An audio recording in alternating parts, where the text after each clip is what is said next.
सदगुरु महाराज की जय। सिद्धरामदेव जी महाराज की जय।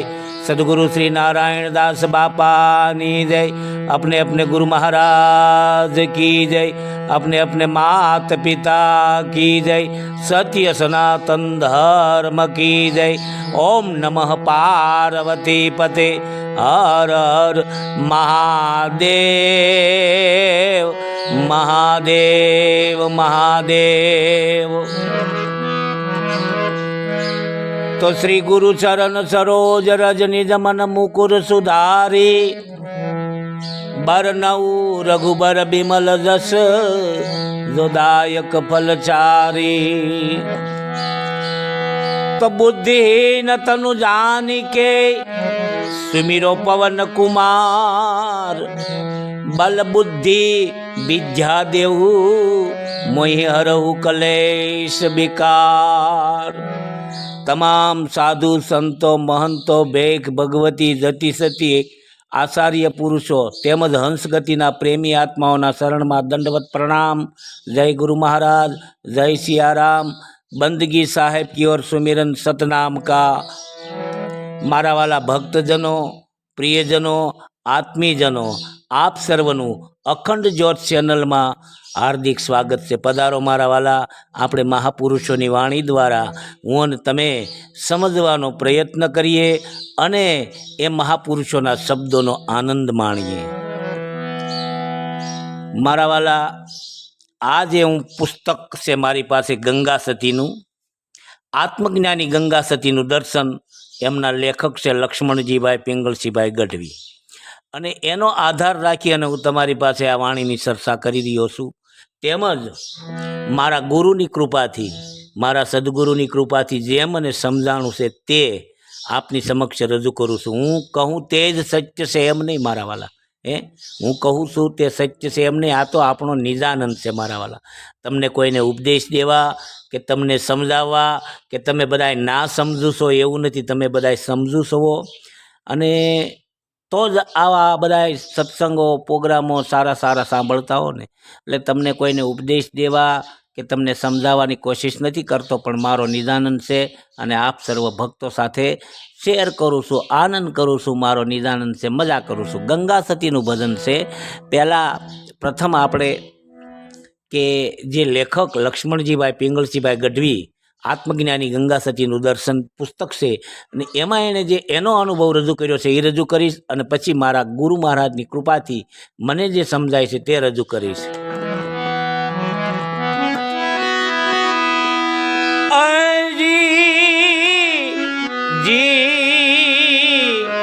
हे राम राम आ जीवने रे शिवनी ए थई गई एकता ने पछी एने कहवू रह्यू नहीं एकायो। द्वादश पीधो जेने प्रेम थी रे पान बाई। द्वादश पीधो जेने ए प्रेम थी रे पान बाई। ए समाई रह्यो धूननी ए मायो। ए समाई रह्यो शून्यनी ए मायो। आ जीवने रे शिवनी पानबाई थई गई एकता ने पछी कहवू रह्यू नहीं कायो। जीवने शिवनी थई गई एकता पानबाई पछी एने कहवू रह्यू नहीं काय। हवे अहीं लेखक लखे छे કે પરમ શુદ્ધિ તરફની યાત્રામાં શુદ્ધિકરણ, પરમ શુદ્ધિ તરફની યાત્રા એટલે પરમ તત્વ તરફની યાત્રામાં શુદ્ધિકરણ, પછી ઉદ્ધવીકરણ અને રૂપાંતરણના મુખ્ય 3 તબક્કા છે। એમાં શુદ્ધિકરણની પ્રક્રિયા શરૂ થાય ને ત્યારે ઉર્જા શુદ્ધ બને છે। શુદ્ધિકરણની પ્રક્રિયા શરૂ થાય ને ત્યારે ઉર્જા શુદ્ધ બને છે અને બહિર્ગામી ભીતર તરફ વળી ઉપર ચડે છે. બહિર્ગામી ઉર્જા જે છે એ ભીતર તરફ વળે છે અને ઉપર ચડે છે અને કુંડલીની જાગૃત થાય છે, એટલે કરોડરજ્જુની અંદર ભેદન થવા લાગે છે, ઉર્જા ઉપર ચડવા લાગે અને બીજો માર્ગ સીધો હોય તો ઉર્જા સરળતાથી ઉપર ચડી જાય છે. જુદા જુદા ચક્રો ભેદનમાં શરીરના સ્તરે, ભાવનાના સ્તરે, વિચારોના સ્તરે ગાંઠો પડેલી હોય તો ઉર્જાને અટકવું પડે છે, તે ગાંઠોને ઓગાળવી પડે છે. પરમ શુદ્ધિની યાત્રાના 3 તબક્કા છે. પ્રથમ અશુદ્ધ ઉર્જાઓને શુદ્ધિ કરવી પડે છે અને પછી તેના ઉદ્ધરવીકરણના માર્ગમાં આવતી ગાંઠોને ઓળખવી પડે છે અને ઓગાળવી પડે છે અને પછી ઊંચી ચડેલી ઉર્જા પરિપક્વ પામતા તેનું રૂપાંતરણ થાય છે. એ રૂપાંતરણની પ્રક્રિયાને જીવ શિવની એકતા કહેવામાં આવે છે. મનને શરીર ભાવથી અલગ કરી દઈ અને શિવ તત્વ સાથે જોડાઈ જવું એ એકતા છે. મૂળ પ્રકૃતિ સાથે જોડાયેલો અહંકાર અને માયાભાસનો સમૂળગો નાશ થતાં અભય થતાં જીવ શિવની એકતા થાય છે. નાભીના શ્વાસ સાથે વચન ઊંચે ચડવા લાગે છે, ત્યારે ત્રિકુટીને ભેદી નાખતો નાદ જગાડવામાં આવે છે. ત્યારે જીવ સાથે જડાઈ ગયેલું અહંકારનો શિરછેદ થાય છે. શિવની પ્રાપ્તિ થાય છે અને જીવ શિવને પ્રેમ કરે છે. જીવ અને શિવમાં સાચો પ્રેમ હોવાથી પોતાના સ્વરૂપનો સાચો પ્રકાશ થઈ જાય છે. જીવ એ કર્તાપદને મહાલવા, નૈષ્કર્મ્ય સિદ્ધિને પામવા જીવ દશા છોડી અને શિવ દશા પ્રાપ્ત કરે છે. જીવ પોતાની દ્રષ્ટિ છોડી કલ્યાણમય દ્રષ્ટિથી જગતનું કલ્યાણ કરવા તત્પર બને છે. તે શિવદશા અને શિવદશામાં મસ્તક ઉપર ગંગા જ્ઞાન પ્રગટે છે. હિમાલયમાં મન ગળી જાય છે. સર્વ અંગો શીતળતામાં વ્યાપી જાય છે. સંસાર રૂપ સર્પો ડંખતા નથી અને દ્વંદ્વાતીત પૂર્ણ જાગૃતિને અંતે જીવ જ શિવ રૂપે પ્રગટે છે. જીવ એ જ શિવ છે અને શિવ એ જ જીવ છે. દેહમાં આવેલ જીવ અને દેહના સર્વોચ્ચ સ્થાન શૂન્યમંડળમાં બિરાજેલા શિવની એકતા અર્થાત દ્વંદ્વથી મુક્ત થઈને દ્વંદ્વાતીત થવું. બ્રહ્મજ્ઞાનની પ્રાપ્તિ થતાં દ્વંદ્વાતીતથી થતાં જીવ શિવ વચ્ચે ભેદ રહેતો નથી. જીવ બ્રહ્મ વ્યાપક બને છે ત્યારે પૂર્ણ જાગૃતિને અંતે જીવ જ શિવ રૂપે પ્રગટે છે. જીવનું શિવમાં રૂપાંતરણ થાય છે. જીવ શિવની એકતાની પ્રાપ્ત થતાં ઇન્દ્રિયનો વ્યવહાર હંમેશા વર્તમાનમાં જ હોવાથી, વર્તમાન ન હોવાથી કોઈ પણ પ્રકારના આવરણો, દોષો, કશાપ, મેલો, અહંકાર, માયા બળીને ભસ્મ થઈ ગયા હોવાથી તેને કંઈ પણ કહેવા પણ રહેતું નથી. જીવ જ્યારે પોતાના અસલ ઘરમાં પાછો ફરી અને શિવમાં લીન થઈ જાય એ જ શિવ જીવની એકતા છે. સદગુરુ સાક્ષાત પરબ્રહ્મ સ્વરૂપ છે. સદગુરુ એ સાક્ષાત પરબ્રહ્મ સ્વરૂપ છે, પરમાત્મા સ્વરૂપ છે. સદગુરુના સાનિધ્યમાં શિષ્યની આકાંક્ષાઓ, કામનાઓ, ઈચ્છાઓ, સપનાઓ મટી જાય છે અને ધ્યાનનો, ભક્તિનો આવિર્ભાવ થાય છે. ધ્યાન ગહન થાય ત્યારે બોધ અને પછી બુદ્ધત્વનો જન્મ થાય. ત્યારે શિષ્ય જાણી શકે છે કે જે ગુરુ બહાર છે એ જ આપણી ભીતર છે, જે આપણી ભીતર છે એ જ સમસ્તમાં વ્યાપ છે. પણ આ પણ એ જ જીવ શિવની એકતા છે. પછી દ્વાદશ પીધો જેણે પ્રેમથી તે સમાઈ રહ્યો ધૂનની માય અથવા શૂન્યની માય. દ્વાદશ અંગુલ પ્રાણ છે તે સર્વના બીજ સ્વરૂપ છે. દ્વાદશ અંગુલ પ્રાણ છે તે સર્વના બીજ સ્વરૂપ છે. તેનું અધિષ્ઠાન ચૈતન્ય તત્વ તે 12 બીજ સ્વરૂપ શક્તિનું અધિષ્ઠાન હોવાથી તેને 12 બીજના ધણી પણ કહેવામાં આવે છે. આ 12 બીજના ધણી ઉપર ચડીને પરબ્રહ્મ પરમધામે પહોંચાય છે. શરીરની અંદરનો વાયુ નાસિકાની બહાર 12 આંગળ જાય છે. તે વાયુને દ્વાદશ આંગુલ પ્રાણ કહે છે. એ વાયુને યોગ ક્રિયા, યોગાભ્યાસ દ્વારા 1 આંગળ ન્યૂન કરવાથી નિષ્કામતા પ્રાપ્ત થાય છે.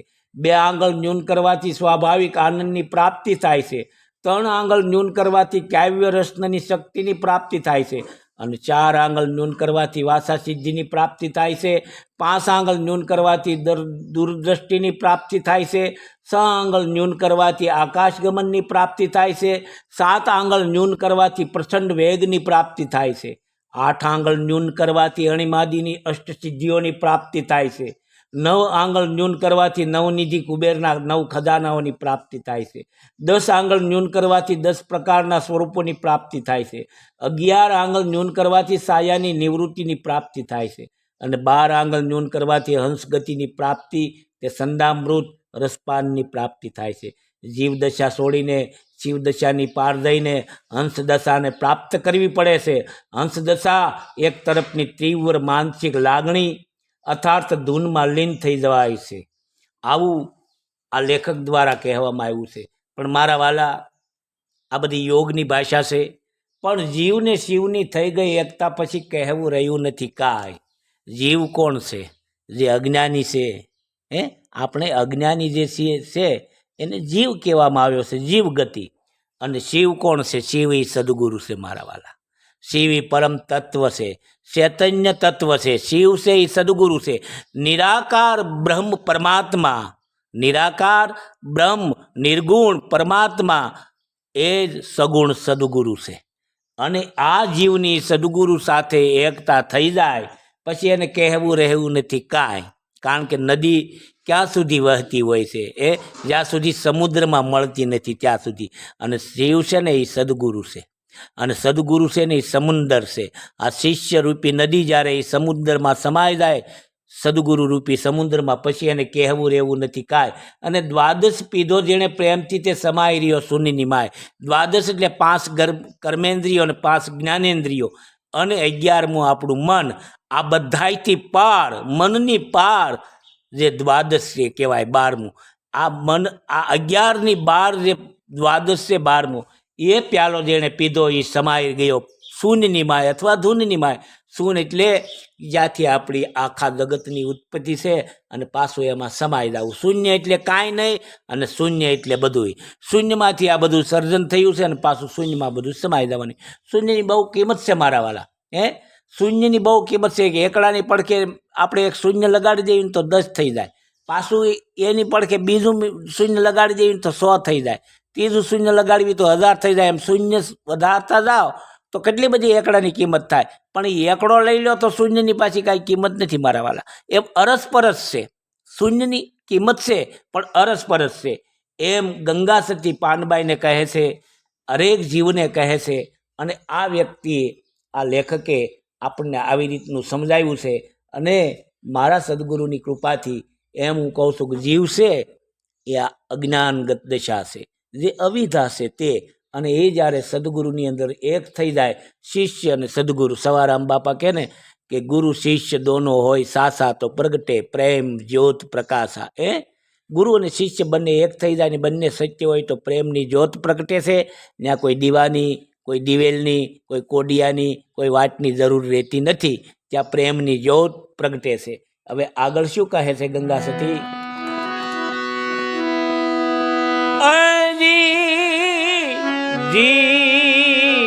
હે રામ રામ, એ તમે હરીને હવે એ ભરપૂર ભાલ્યાને અને વરતો કાયમ ત્રિગુણથી એ પાર. રમો રે સદા એના રે સંગમાં, રમો સદા એના સંગમાં. એ સુરતા લગાડો 52 એ 12. જીવને રે શિવની થઈ ગઈ એકતા પાનબાઈ, પછી કહેવું રહ્યું નથી એ કાંઈ. શું કહે છે કે જીવને શિવની એકતા થઈ જાય પછી કાંઈ કહેવું રહેતું નથી.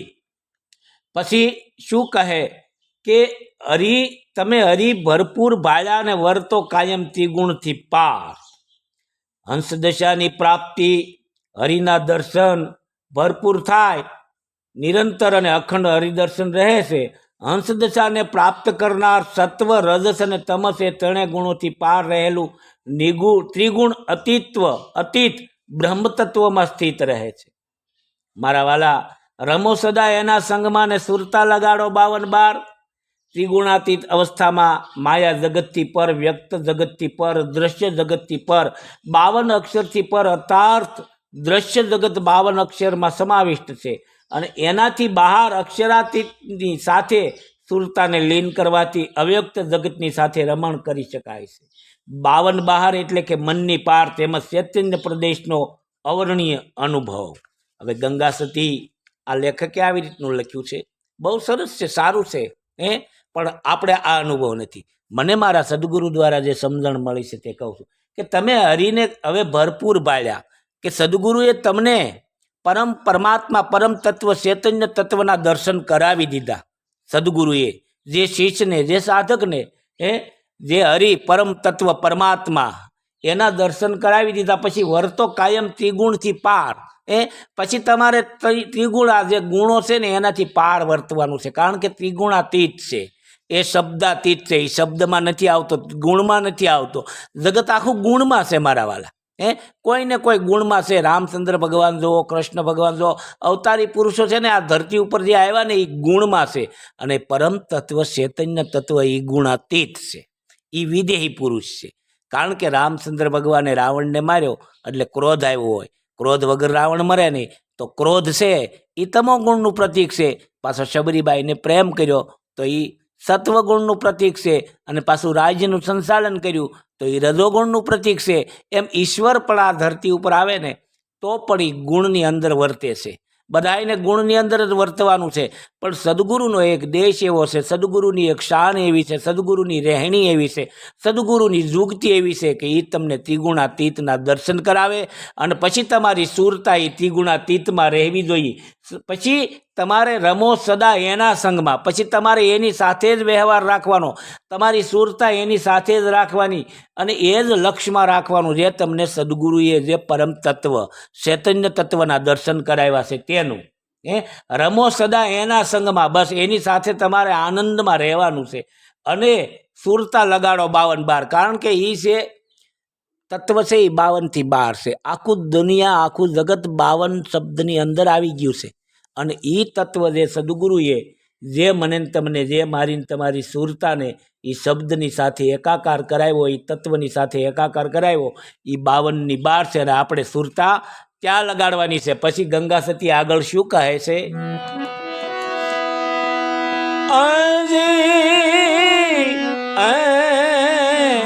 હે રામ રામ, મૂળ રે પ્રકૃતિથી તે એ પાર થઈ ગયા ને એ તૂટી ગઈ સગળી એ ભ્રાંત.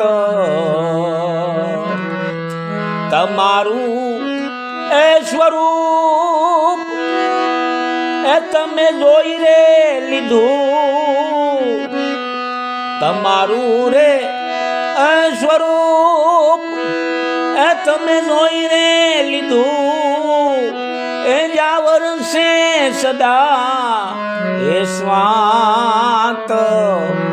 આ જીવને રે શિવની થઈ ગઈ એકતા પાનબાઈ, પછી કહેવું રહ્યું નહીં કાયો. ગંગા સતી અહીં શું કહે છે કે મૂળ પ્રકૃતિથી પાર થઈ ગયા તેની તૂટી ગઈ સગળી ભ્રાંત. ચૈતન્ય અકર્મણ્ય પુરુષની મદદથી જડ પ્રકૃતિમાંથી સમગ્ર સૃષ્ટિની ઉત્પન્ન થઈ છે. પુરુષ અને પ્રકૃતિ બંને તત્વો છે. પુરુષ ચૈતન્ય તત્વ અને પ્રકૃતિ એટલે જડ તત્વ. હવે પ્રકૃતિ પુરુષ એકબીજાના સહાયક છે. પ્રકૃતિ પરમાત્માની કાર્યરૂપ વિશ્વમોહિની શક્તિનું માયાનું એક રૂપ છે અને મૂળ પ્રકૃતિનું જ્ઞાન થતાં અર્થાર્થ અજ્ઞાન નાશ થતાં વૃત્તિની બહિર્મૂર્તતા હટી અને અંતર્મૂર્ખતા થઈ એટલે કેવળ બ્રહ્માત્મા અર્થાર્થ અભિન્નતા અથવા જીવન મુક્તિની પ્રાપ્તિ થઈ. અંદર અને બહારનો ભેદ ટળી જતા સઘળી ભ્રાંતિનો નાશ થયો. પરબ્રહ્મ નિરંતર મગ્ન રહેવાને કારણે દુનવી એવી સંતાપોનો અભાવ હોય તેવી અવસ્થાની પ્રાપ્તિ થાય છે. મૂળ પ્રકૃતિ સાથે જોડાયેલ અહંકાર અને માયાભાસનો નાશ કર્યા પછી જીવ શિવ વચ્ચે ભેદભાવ રહેતો નથી. અવ્યક્ત પ્રકૃતિ છે જે શાશ્વત છે. આ વ્યક્ત તથા અવ્યક્ત પદાર્થોથી પર છે. તે સર્વોપરી અને કદાપી નાશ ન થનારી છે. તમારું સ્વરૂપ તમે જોઈ લીધું ને, જ્યાં વર્ષે છે સદા સ્વાત. જીવ અસલી સ્વરૂપ અજ્ઞાનકારવશ ભૂલી ગયો હતો. પોતાના અસલ ઘરથી દૂર થઈ ગયો હતો. જીવ શિવની એકતા થતાં જીવને સાચા સ્વરૂપ બ્રહ્મનું ભાન થતાં સ્વાતિ નક્ષત્રના વરસાદના બૂંદ સદાકાળે વરસે તો જે ચકોર, નાગ અને મોતીચીપ માછલીને જેટલો આનંદ થાય એટલો આનંદ જીવને થાય છે. અમૂલ્ય સંપદાની પ્રાપ્તિ સદાકાળે વરસતી રહે એવી જીવ શિવની એકતાનું ફળ છે મારા વાલા. હવે આ લેખકે બહુ સરસ લખ્યું છે. હવે મારે ગુરુની કૃપાથી કે મૂળ પ્રકૃતિથી જે પાર થઈ ગયા એ તો આપણને સમજાયું અને તૂટી ગઈ સગળી ભ્રાંત કે હું આ દેહ છું. આ બધી જે ભ્રાંતિઓ હતી કે આ સાચું આ ખોટું, સંકલ્પ વિકલ્પ જેમ અને ભ્રાંતિઓ હતી બધી તૂટી ગઈ. ક્યારે? કે મૂળ પ્રકૃતિથી આપણે પાર થઈ ગયા છે અને આપણે આપણા અસલ સ્વરૂપને પામી ગયા. જ્યારે આ જીવ જળ ચેતન સ્વરૂપમાં ભળી જાય ત્યારે એની સગળી ભ્રાંત તૂટી જાય અને આપણે આપણું સ્વરૂપ જ્યારે જોઈ લીધું હોય ને પોતાનું નિજ સ્વરૂપના જેણે દર્શન કર્યા ને એ જગ્યા છે જેને વિદેહ મલક કહેવામાં આવે, જેને સતલોક કહેવામાં આવે, જેને નિર્વાણ પદ કહેવામાં આવે છે. ત્યાં હંમેશને માટે વરસે છે સ્વાત વરસે છે. સ્વાતિ નક્ષત્ર વરસી રહ્યું તો એને જે ઝીલે છે જે સીપું સમુદ્રની અંદર ઊંચી થઈ અને એને ઝીલે અને એનું સેવન કરે તો એમાંથી હાથા મોતી થાય. એમ સદગુરુના દેશમાં હંમેશને માટે સ્વાત વરસી રહી છે. બસ આપણે ચીપું બની અને એ પાન કરવાનું છે અને જે સદગુરુએ મને જુગતી કે રહેણી બતાવી છે એ પ્રમાણે આચરણ કરવાનું છે, એનું સેવન કરવાનું છે તો હાચા મોતી નીપજે. અને પછી અંતમાં ગંગા સતી શું કહે છે?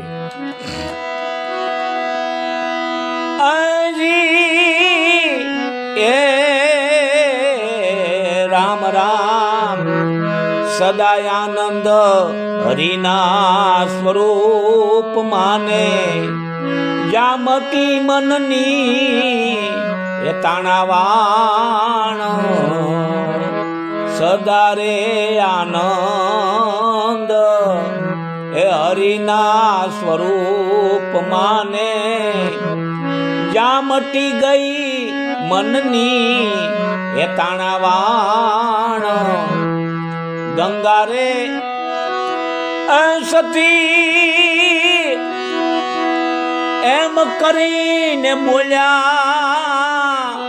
ગંગા રે સતી એમ કરીને બોલ્યા એ તમે પદ પામ્યા એ નિર્વાણ. આ જીવને રે શિવની થઈ ગઈ એકતાને પછી કહેવું રહ્યું નથી એ કાંઈ. ગંગા સતી શું કહે છે કે જીવને શિવની થઈ ગઈ એકતા પછી એને કહેવું રહ્યું નથી કાંઈ. પછી આ લેખક જે છે લક્ષ્મણભાઈ પિંગલસિંહભાઈ ગઢવી તે લખે છે કે જીવ શિવની એકતાથી મનના બધા સંશયો ટળી ગયા છે. મનની સઘળી તાણાવાણનો અંત આવ્યો છે. પાંતિ ભેદ ટળી ગયા છે. સંકલ્પ વિકલ્પાત્મક મનની અહંતા મમતા મોહબળ ભાંગી ગયા છે.